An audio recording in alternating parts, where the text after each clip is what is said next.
turning over to an interview segment, and I'm joined by Jim Leavey of Monroe, and he is an expert on decluttering your life and how to help do that in the new year, because a lot of people have that New Year's resolution. Welcome and thanks for coming in, Jim. Thank you, Jeff. I appreciate you having me. Really appreciate it. So when you have a New Year's resolution, out with the old, in with the new, what do you do? Well, I think you, first of all, have to make a commitment to actually decluttering or not decluttering and to prioritize what you need to get rid of. I think that generally, if there's a tipping point as to whether you want to do this now, down the road, or what you want to get rid of, what you want to save, where we can bring some value is, look, we want to donate whatever you dispose of to us. I think one of my mantras is one person's trash is another person's treasure. There are a lot of people out there who really are in need, and you know, if you're on the fence as to whether to donate something or to dispose of something, we certainly want to not only help you out in that endeavor, but it will go to somebody probably less fortunate who could use the assistance. George Carlin put it a slightly different way. He was saying something about how your stuff is to other people's stuff. Other people's stuff is junk to you, and your stuff is junk to them. Or anyway, no, that's very true. Actually, even he used slightly verbiage for that one as well. Okay, so. Do you go room by room? What do you do? Like, is there a really good sort of way of just sort of systematically thinking about it before you really start picking out stuff?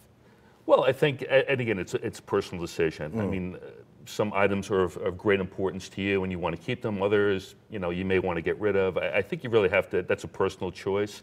Where we can help is obviously in lieu of having to, you know, bring a dumpster in and doing a lot of the heavy manual labor-intensive work yourself. We bring our guys over there. They handle and facilitate the entire job on your behalf, handle all the disposition of the items.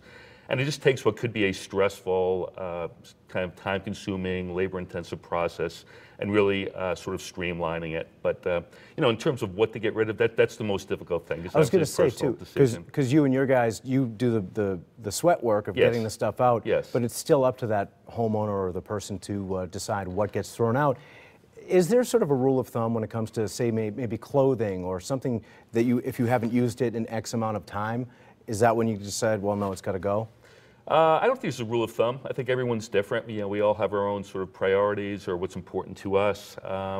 So no, probably not so. But again, the guys come over. They're extremely respectful and mindful of a person's home, and you know, we'll look to look by room and give a sort of an effective estimate, and you know, what it would cost and how to most effectively remove these items. But again, the decision as to what to throw out, again, that's really pretty much of a personal decision, I would say. So Jim, level with me here. Has anybody ever thrown something out and you've been like, I think I'm going to keep this for my house? Like this chandelier, you don't want this thing.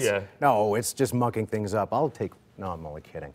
Well, a couple of interesting stories, actually. I do want to ask you, because maybe what other people typically get rid of, maybe that's a starter for a typical person. Well, exactly. And again, as I sort of was mentioning earlier, obviously in the last 10 years, too, a lot of people have been, you know, adversely affected by events in the economy, and, you know, anything that you might want to donate, from furniture to couches and things of that nature, are going to be beneficial to them, whereby, you know, you as a customer may want to, you know, upgrade, modernize, get something new. You might not think that's going to be of value to somebody else. Believe me, it will be. Do you guys help people in the donation process? Because I think a lot of times people don't want to just throw something out. They feel like it's wasting. But if they feel like if it's going to help somebody else out, they feel a lot better about letting it go.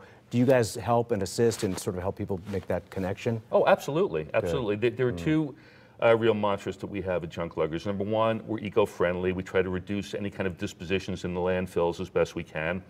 And then I think that's huge. Oh, it is. It is. I mean, being green is one of the big, you know... hence the color of the shirt. Exactly. And that's number one. And number two, yes, we do try to donate. We endeavor to donate everything we possibly can.